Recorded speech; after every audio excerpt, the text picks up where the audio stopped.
Nah, hutan edukasi sebetulnya ada kurang lebihnya tahun mulai 2017.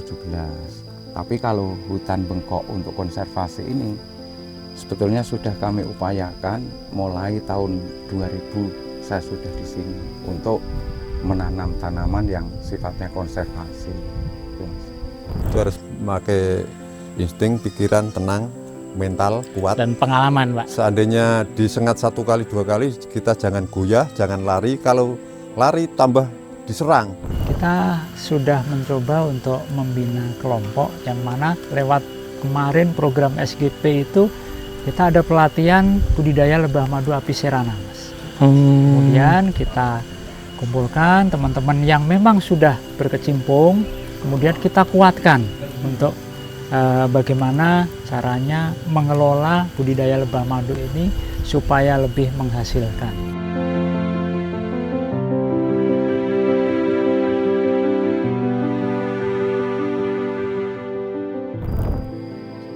Halo sahabat SGP, kali ini saya berada di Hutan Edukasi Desa Sidodadi, Kecamatan Patean, Kabupaten Kendal. Nah, saat ini saya berada di Hutan Edukasi yang dikelola oleh BUMDes di Sidodadi dan luasnya adalah 10 hektar.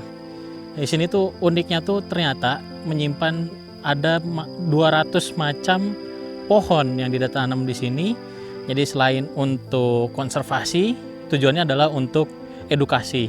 Bahkan di sini ada tinggi pohon yang mencapai 50 meter. Nah, nanti kita lihat. Nah, kali ini saya bersama dengan salah satu direktur dari BUMDes Sidodadi, yaitu ada Bang Memet. Nah, silakan Bang Memet, mungkin bisa ke sini. Mungkin boleh perkenalan nama aslinya Bang Memet ini siapa, Bang? Oh iya, Mas. Kalau saya namanya asli dalam KTP Ahmad Slamet, Mas. Tapi saya sejak muda dipanggil oleh rekan-rekan dan saya suruh manggil Bang gitu. Jadi Bang Memet. Karena Ahmad Slamet dipanggil Slametnya itu Memet dan Bangnya itu salah satu penghormatan Kang bahasanya kan gitu. Jadi sehari-hari dipanggilnya Bang Memet. Nah, hutan edukasi ini sebenarnya udah ada dari tahun berapa sih, Pak, Bang Memet? Nah, hutan edukasi sebetulnya ada kurang lebihnya tahun mulai 2017. Tapi kalau hutan bengkok untuk konservasi ini sebetulnya sudah kami upayakan mulai tahun 2000 saya sudah di sini untuk menanam tanaman yang sifatnya konservasi. Nah, tapi sejauh ini kira-kira para wisatawan itu yang datang ke sini tuh rata-rata latar belakangnya apa aja nih, Pak? Oh, kalau yang paling banyak kaitannya dengan wisata itu paling banyak kalau di sini kok anak-anak dari komunitas lingkungan hidup, pendaki gunung, komunitas Vespa, ya mungkin latar belakangnya karena berkemah, ya di sini berkemah biasanya gitu. Nah, saya ini penasaran nih, Pak. Berarti dari dulu sampai sekarang Bang Memet ini terus nanam nih buat banyakin jumlah jenis pohon di sini, Bang. Oh iya, Mas. Kalau masalah tanaman, saya mulai tahun 2000 itu sudah nanam, tapi karena tanah ini gundul, kita tanami untuk konservasi maksudnya. Akan tetapi dulu belum, pemerintah desa belum, katakan saja belum pro, karena ini dulunya digarap oleh bengkok, istilah jadinya bengkok. Nah, mulai tahun 2017 itu baru dilegalkan bahwa ini murni untuk konservasi, tanaman konservasi. Terus ditingkatkan lagi supaya mendapat ada nilai ekonomi, ditingkatkan lagi dikasih nama hutan edukasi. Karena kita akan tanam berbagai macam tumbuh-tumbuhan yang sekarang sekitar sudah ada hampir 200 jenis nama tumbuh-tumbuhan. Nah, buat biasanya nanam itu apakah ada kebun bibitnya atau gimana, Bang Memet? Oh iya, pas kebetulan tiap-tiap sejak mulai dulu saya di sini itu selalu dikasih kebun bibit. Kebun bibit ada dari dinas istilahnya dinas pertanian, pernah dinas kehutanan pernah. Lah, yang terakhir ini kita membuat bibit atas dari GEF SGP gitu, Mas. Oh, oke. Nah, sekarang kita boleh nggak Bang kita lihat Oh, bisa. rumah bibitnya? Bisa kita lihat bersama-sama kebun bibitnya, juga masih banyak jenis di sana. Saya juga boleh nanam nggak nanti? Oh, boleh nanti. Oke, siap. Kali ini kita akan ke tempat rumah bibit dari hutan edukasi di sini. Kita ikutin aja yuk.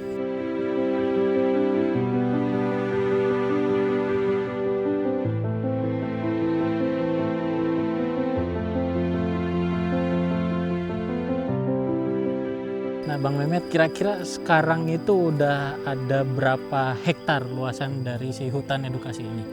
Kalau dari tadi bahwa luasan bengkok hutan edukasi ini ada 10. Kita tanami sekarang full 10 hektar full. 10 hektar itu udah 10 full tanaman. Tinggal ngasih apa istilahnya bahasa aslinya tanjangan atau sulaman. Itu sulaman tuh kayak gimana, Pak? Sulaman itu mungkin yang masih jarang atau masih apa, kalau bahasa aslinya masih belum ketanami, lah itu baru tanami gitu. Iya. Maksudnya sedikit masih. Nah, buat apa namanya, selama Bang Mehmet ini kan berarti kurang lebih kalau nggak salah tahun 2000 mulai nanam itu, Bang.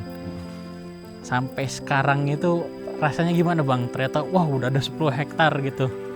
Oh iya, Mas.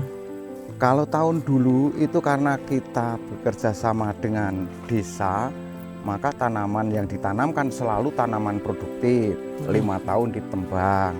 Lah, sebelum 2017. Tapi setelah tahun 2017, ini kan murni bahwa tanah ini dikhususkan untuk konservasi perlindungan mata air gitu, Mas.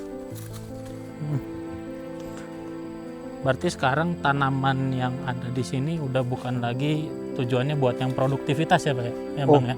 Oh iya, Mas. Yang tanaman di sini buat produktivitas, kecuali ada terkecualian kaitannya kan kita juga nanam buah. Nanam buah di sela-sela. Di antaranya kurang lebihnya ya menurut saya sekitar 100 banding 1 lah untuk tanaman buah. Macam ada nangka, ada alpukat, itu pokoknya buah, berbagai macam buah juga. Walaupun toh cuman jumlahnya ada 4 batang itu.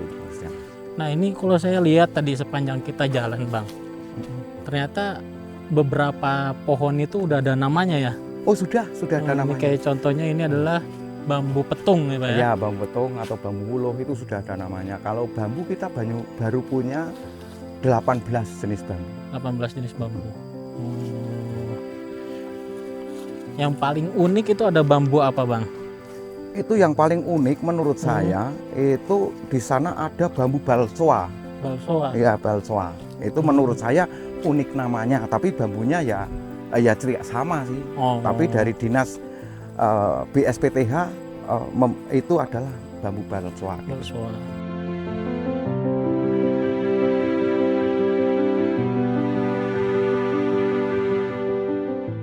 Ini, Bang, tempat ini kebun bibitnya. Tempat kebun bibitnya kita yang dari GFSGP ini. Ini totalnya ada berapa sekarang bibit yang tersisa, Bang? Kalau tadinya ini kita kan bikin semuanya sekitar 3.000. 3.000 awalnya. 3.000. Nah, hari ini karena kita sudah ditanam mulai tiap-tiap musim tanam kita tanam, jadi berkurang. Tersisa 300. Tersisa sekitar, ya masih lebih, Mas, kalau 300 masih. 300 masih lebih. Ada berapa jenis, Pak, yang sekarang dia di kebun bibit ini sejak awalnya? Kalau dulunya ada sekitar 18 jenis. 18 jenis bibit gitulah. Kalau sekarang yo mungkin tinggal sisa-sisanya yang tidak dipakai oleh rekan-rekan kemungkinan gitu. Yang kita tanam ini di sini ada jenis bibit, ada ilat-ilatan, ada pucung atau keluak atau kepayang bahasanya, terus ada sewil kotil, ada aren. Ini aren ini didatangkan dari Kutai, katanya aren ginjah bahasanya, aren yang cepat berbuah. Terus ada lagi ulin, ada kita ambil, terus ada lagi gaharu. Yuk, macam-macam kalau yang jelas kalau kita sebutin gitu.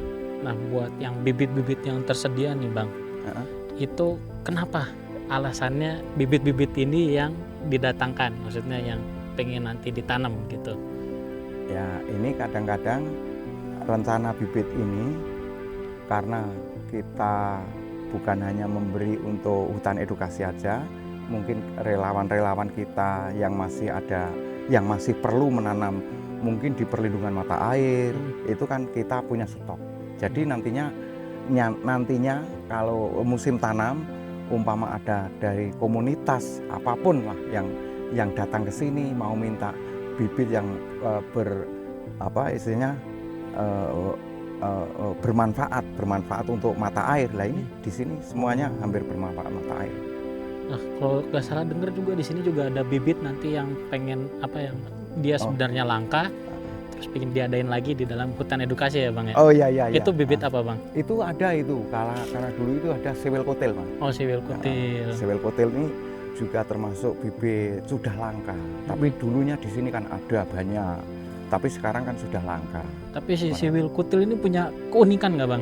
Menurut saya itu kalau orang dulu itu ya menurut saya keunikan. Menurut saya keunikannya kan ini kan juga bunganya tidak sembarangan bunga. Ini pertanda, masuk di pertanda musim hujan itu bunganya jatuh. Itu kalau dulu Pranoto Mongso itu kelihatannya bisa salah satu kelihatannya dari sewel kotil itu. Nah, sekarang di hutan edukasi ini Bang, ada nggak sih sebenarnya sewel kotil yang udah besar gitu Bang? Oh ada, ini sewel kotil yang sudah besar itu ada, masih kurang lebihnya ada 2 yang tinggi, masih ada di sana masih ada lah. Ini termasuk anaknya atau biji-bijinya. Ini termasuk biji-bijinya yang kita semai di sini. Oh, nanti saya bisa lihat Bang? Oh bisa. Oke, siap. Bisa. Jadi sobat SGP, di sini adalah ini kebun bibit yang nanti dimana akan ditanam untuk di hutan edukasi. Nah, salah satunya ada yang unik yaitu bibit sewel kotil, yang mana salah satu tanaman yang sudah mulai langka yang ada di Desa Sidodadi. Nah, saat ini bibitnya sudah ada dan juga akan ditanam berikutnya. Nah, tadi udah dijelaskan juga oleh Bang Mehmet bahwa ini akan menjadi bibit pohon sewel kotil ini menjadi pertanda bahwa datangnya musim hujan. Nah, nanti kita akan berangkat ke tempat di mana pohon sewel kotil yang sudah ada di sini.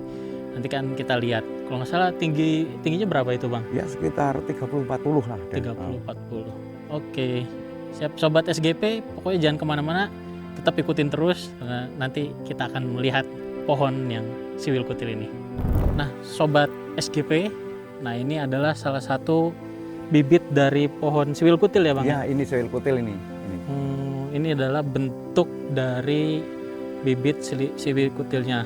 Nah ini bisa dapat sewel kotil ini gimana? Kan katanya langka nih Bang? Iya, karena langka dalam arti di sini kan biasanya di tiap-tiap sudut hutan itu banyak tanaman, ini bukan tanaman, istilahnya tumbuh yang dengan tumbuh sendiri itu dulu, tapi sekarang kan memang sudah langka. Tinggal satu-satunya di daerah sini ada induknya di ini sebelah hutan edukasi ini. Maka dianggap kita langka, sudah langka, dianggap langka. Nah ini dapat bibitnya itu nyetek atau bagaimana Bang? Oh bukan, ini suatu hari kan kita mendapatkan bijinya. Oh, ada bijinya. Mendapatkan bijinya, terus kita buat persemaian di sini. Gitu. Nah, sekarang udah jadi bentuk bibit. Itu pun bijinya kadang tidak dapat di bawahnya, karena kan ini terbangnya jauh. Ini terbangnya jauh, bahkan mungkin bisa 10 kilo terbangnya. Terbangnya bunga sewel kotil ini. Oke. Nah, setelah ini kita akan coba lihat pohon sewel kotilnya kayak gimana ya Bang? Siap. Oke, kita ke tempatnya. Nah, tadi sahabat SGP kita udah berjalan kira-kira 400 meter dari tempat pembibitan.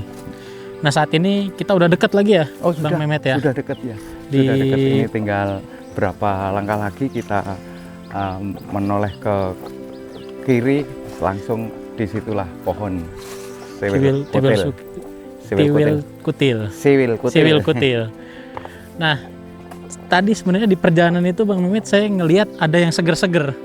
Kalau nggak salah tadi lihat ada mata air ya Bang Mehmet ya? Oh iya, karena ini kan dampak dari tanaman yang ada di sini itu ada keluar mata air. Keluar mata air Keluar gitu. mata air yang di sini lebih besar, yang di sana ya agak besar. Oh, nah salah satu pengelolaan dari hutan edukasi itu merawat mata air sekaligus ada kolam untuk rekreasi ya Bang. Oh ya, itu Nah, ada itu bisa kolam, kelihatan di sebelah kolam kanan. siblon anak-anak. Oh, buat Ya. anak-anak. Itu biasanya dibukanya kapan? Dibukanya kita Bang bisa Mehmet. memakai hari Sabtu dan hari Minggu. Oh, oke. Nah, sejauh ini apa namanya? Itu total biasanya harian ada berapa pengunjung buat ke kolam renang ya? Nah, Bang Mehmet? pengunjung kita bisa menghitung karena kalau dapat 500.000 itu 100, tapi Oh. kadang-kadang kemarin dapat 800.000, itu berarti ada ya sekitar karena 5.000 kita. 400, iya. Berarti 190-an. Nah, 190-an. Nah, jadi apa namanya, selain apa ada konservasi alam, melainkan di sini juga ada ternyata menghasilkan mata air Iya, mata air. yang dimanfaatkan untuk iya. kolam renang Kolam sebagai renang. rekreasi. Iya, betul, Jadi selain betul. hanya edukasi, tetapi juga di sini juga menyediakan tempat rekreasi. Tempat rekreasi, Salah satunya betul mungkin tadi sekali. ada playgroundnya, lalu di sini juga ada kolam renangnya. Betul sekali. Nah, untuk edukasinya kita bisa mengenal pohon-pohon yang unik.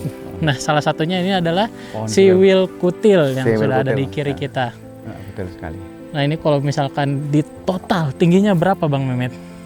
Menurut saya tingginya ada 40 meter ya kalau ini ya. Nah, menurut saya karena itu dari angka 0 sampai ke tangki yang pertama aja itu lebih dari 15 meter itu. 15 meter. Lebih dari 15 meter untuk tangki 1 ke 2 itu karena itu lebih tinggi, itu lebih dari 7 meter. Itu terus tangki yang paling atas sampai ujung itu lebih dari 15 meter lagi. Berarti total 40, Iya, 40 lebih. 50 meter. 50 meteran. Nah, ini tadi kalau nggak salah itu sempat dijelaskan selama perjalanan kalau Iya. misalkan umurnya ini sampai 120 tahun. Iya, mungkin sampai 120 karena saya sudah berumur 59 atau 60 tahun saya karena lahiran 65. Ini saya masih kecil, ini sudah segini. Pohon ini udah pohonnya. setinggi ini. Nah, Oh, maka kan oke. mungkin gitu. Nah, dari siwil kutil ini kira-kira keunikannya apa nih Bang Mehmet? Nah, keunikannya bagi masyarakat khususnya Pak kaum tani orang di desa itu ya ini juga untuk pertanda, Mas. Untuk pertanda kalau mau musim hujan, kalau ini sudah jatuh bunganya itu ini sudah ada akan musim hujan gitu. Biasanya uniknya pertanda kaitannya pertanda dengan musim hujan. musim hujan biasanya gitu. Dari musim kemarau ke musim hujan gitu. Jadi kita bisa lihat buahnya nggak sih Oh, Bang Mehmet? kalau sekarang kita sudah lewat, Mas. Oh, udah Sudah lewat. Karena itu kan turun kalau bahasa Jawanya kan pranoto mongso kekapat itu, Mas. Di bulan-bulan November, itu jatuhnya. Jatuhnya bunga. bulan Tapi bulan. sekarang berarti udah nggak jatuh lagi. Nggak jatuh lagi. Oh, Bahkan oke, ini kan baru semi baru tua, mau bikin bunga lagi gitu. Oh, oke. Nah, Bang Mehmet, Ya. saya boleh nggak sih nanam pohon siwil kutil ini? Oh iya, Mas, dipersilahkan nanti bisa kita tanam di hutan edukasi. Iya, saya tuh pingin gitu nanti jadi ada satu pohon yang bisa saya ceritain Oh iya, Mas, iya. anak ke anak saya gitu Iya, kan. Oke, Mas. Lagi tinggi kalau tahu pohonnya bakal setinggi ini kan. Betul. Kalau untuk tinggalan anak cucu mungkin, Mas ya. Iya, anak cucu. Oke. Itu dia sobat SGP. Nah, saat ini saya akan mencoba untuk menanam si siwil kutil ini gitu. Ya, pokoknya stay tune terus, jangan sampai kelewatan.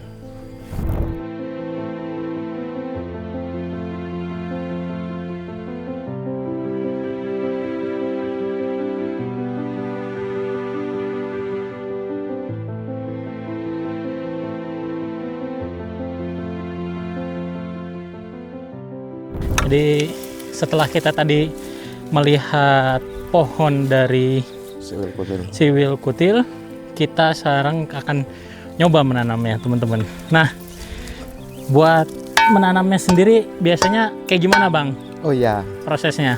prosesnya kalau menanam kita karena di sini sudah ada acir, Nih ya. terus langsung dilubang, Mas. Oh, di lubang. Langsung dilubang. Setelah dilubang nanti polybag dibuka, langsung dimasuki, diuruk lagi. Oh, oke. Gitu Saya aja. boleh nyoba Bang? Oh boleh, monggo, boleh. Ini langsung saya buka aja ya. Ya buka. Saya baru satu aja udah ngos-ngosan ini Pak. Oke. Oke. Sip. Nah, ini jadi pohon yang saya coba tanam di hutan edukasi. Ini biar bisa setinggi yang pohon tadi kita lihat, itu butuh berapa tahun Bang? Wah, ini kalau yang kita lihat itu menurut prediksi saya, karena saya masih baru lahir aja itu sudah ada. Mungkin sudah ratusan tahun yang itu. Pohon apa itu tadi itu Mas? Namanya Mas? Willy Siwil kutil. Siwil kutil. Ya Willy betul. lagi siwil kutil. 120 tahun Pak. Iya. Kalau yang sudah ada. Ini kalau saya tanam sekarang paling cucu saya yang lihat Ya kayaknya. nggak apa-apa. Ini biar jadi apa namanya? Nanti kalau udah tinggi besar, saya bisa cerita ke anak saya, cucu saya. Tapi kelihatannya ini kalau tidak 3 tahun aja nanti sudah setinggi itu. Oh, berarti 3 udah tahun dari sini. setinggi 200 cm ya Pak ya? 200 cm. Oh, oke. Nah, saat ini kita sudah berada di tempat untuk menaruh salah satu kotak transit untuk para lebah dari tengah hutan. Mereka akan kumpul ke kotak transit, setelah itu akan dipindah ke rumah lebah. Nah, saat ini kita akan coba gimana sih proses dari budidaya lebah sendiri. Nah, saat ini saya sudah bersama Pak Rosmadi. Iya, oke. Nah, ini salah satu adalah petani lebah ya Pak ya? Iya. Di Betul. Desa Sidodadi. Nah, saat ini kita akan melihat proses pengangkatan kotak transit ini di atas pohon ya Pak ya? Oke, ya. Nah, buat betul. pohonnya sendiri perlu yang tinggi apa kayak gimana Pak? Enggak, Mas. Kalau saya paling tinggi itu yang standar itu biar cepat dihuni itu sekitar 3 sampai 5 meter ketinggiannya. Tinggal di samping. Itu kalau 3 meter kan cukupan itu. Nanti kita coba dan kita bawa ke situ, kita Oh, pasang. oke, Pak. Gitu. Nah, sekarang kita ingin melihat Oke. pasangnya. Kalau untuk ini cuma 3 meter. Gini kira-kira ya 4 meter lah. Meter ya. 4 meter. Ini sudah standar. Bismillah.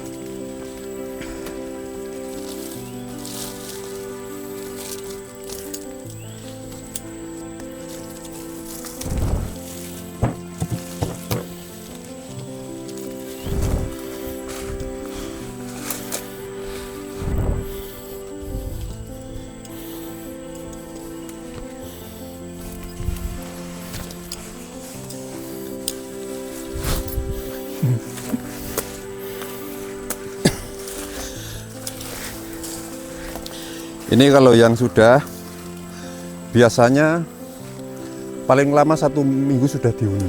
Sudah dihuni. Ada kemungkinan 2 hari 3 hari sudah ada koloni masuk.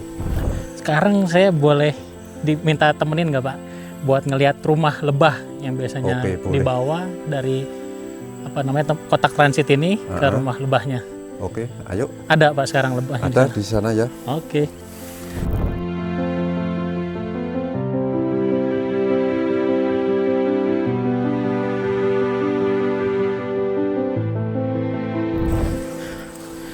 Nah, ini rumah lebahnya ya Pak ya? Ya. Ini rumah lebah. Ini semua kotak sudah terisi. Ini yang terdekat untuk suatu contoh yang sudah dihuni. Dari pengambilan dari liar dipindah ke tempat rumah lebah. Oh, berarti tadi dari kotak transit Nah, itu yang kita taruh itu tadi, contohnya seperti itu. Setelah lebah transit di kotak yang baru itu, setelah nanti mungkin setengah bulan 1 bulan dipindah ke rumah lebah gini. Oh iya, tadi kalau nggak salah harus pada saat sore ya Pak atau Ya, menjelang malam. sore itu maksudnya gini, biar koloni itu yang dia kerja cari makanan, cari madu itu setelah sore itu kan sudah pulang semua. Nah, dikhawatirkan kalau siang-siang seperti ini kan masih banyak yang berkeliaran, banyak yang pergi gitu. Oh, oke. Ya, intinya biar sudah jadi satu dan kita bawa ke rumah rebahnya gitu. Oke. Ini sekarang total ada berapa kotak Pak yang di rumah lebah ini? Nah, ini ada berapa ya, kira-kira ya 15 lah. Ada 15. Nah sekarang setelah kemarin kalau nggak salah, sekarang sebenarnya belum masuk ke musim panen dari madu ya Pak? Belum, ini masih produktif, produksi kan. Hmm. Ini nanti panen pertama mungkin di bulan 8, 1 bulan lagi bulan 9, 1 bulan lagi bulan 10 itu Masa panen. masa panen. Oh, Seperti itu. oke, oke. Tapi ada kalanya yang diambil 1 kali panen itu 1 tahun 1 kali di bulan 10. Itu dikarenakan apa? Meyakinkan bahwa madu itu betul-betul sudah apa ya? Sudah jadi tua istilahnya. Sudah kualitasnya itu baik, seperti itu. Nah, kalau untuk saat ini nih Pak, saya boleh nggak nyoba mau lihat kayak gimana sih rumah si lebah Oke, ini? enggak apa-apa. Ini saya pakai APD mungkin Oke ya. ya, enggak apa-apa.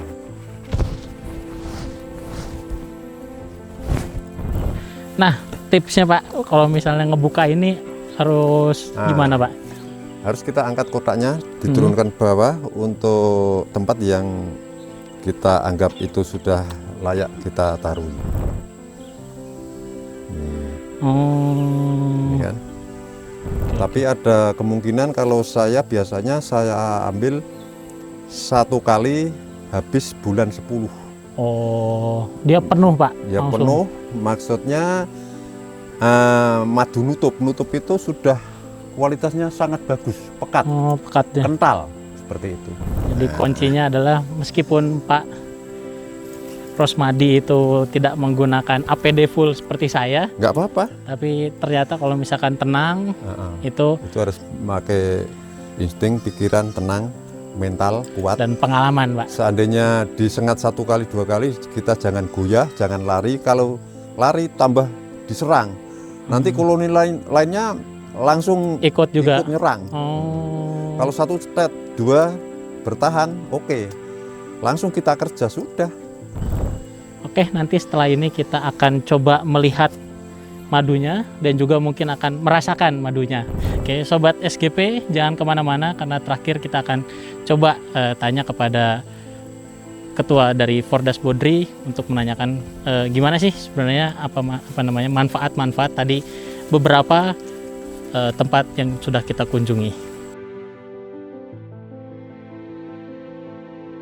Oke, sahabat SGP, tadi saya udah coba buat main ke rumah lebah.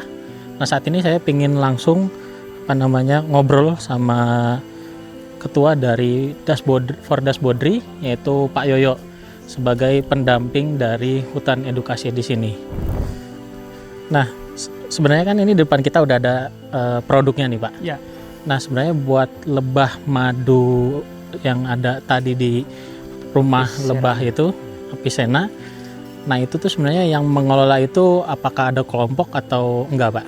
Kita sudah mencoba untuk membina kelompok yang mana lewat kemarin program SGP itu kita ada pelatihan budidaya lebah madu Apiserana, Mas. Kemudian kita kumpulkan teman-teman yang memang sudah berkecimpung, kemudian kita kuatkan untuk bagaimana caranya mengelola budidaya lebah madu ini supaya lebih menghasilkan. Oke. Nah, ini berarti salah satu hasil dari pengelolaan dari kelompok tadi ya Pak ya. Nah, ini mungkin saya boleh coba nggak Pak? Boleh, madunya? silahkan, boleh. Oke. Dirasakan aja. Ini saya udah bawa sendok buat nyobanya. Langsung aja kita coba.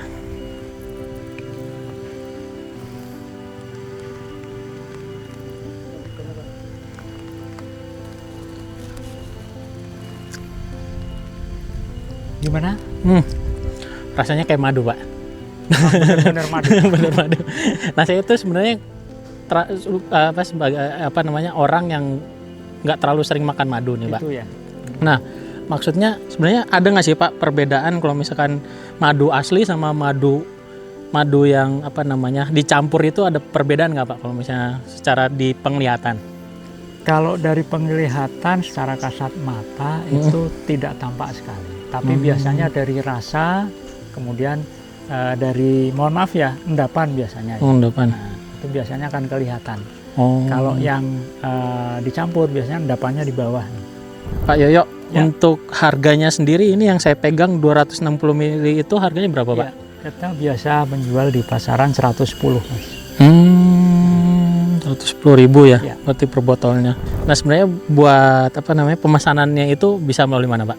Bisa melalui kami langsung ya di nomor WA 085 326 549 392. Oke. Itu di Apakah ada Instagramnya juga, Pak? Instagram, sementara lewat IG Forum Das Bodri. Oke, Forum Das Bodri. Ya. Oke, siap. Makasih banyak Pak Yoyo. Sama-sama. Mungkin Salam tadi lestari. salam lestari. Yang nanti juga bisa disampaikan kepada Bang Mehmet dan Siap. juga Pak Rosmadi. Madi. Nah, itu atas terima kasih saya. Oke, itu aja Sobat SGP terkait kunjungan kami ke hutan edukasi, lebih tepatnya hutan edukasi Bengkok yang ada di Desa Sidodadi, Kecamatan Patean, Kabupaten Kendal. Oke, apabila teman-teman SGP merasa konten ini bermanfaat, mungkin bisa untuk di-subscribe, di-like, dan juga di-share. Sampai bertemu di video selanjutnya mengenai cerita sukses dari para mitra GF SGP Indonesia.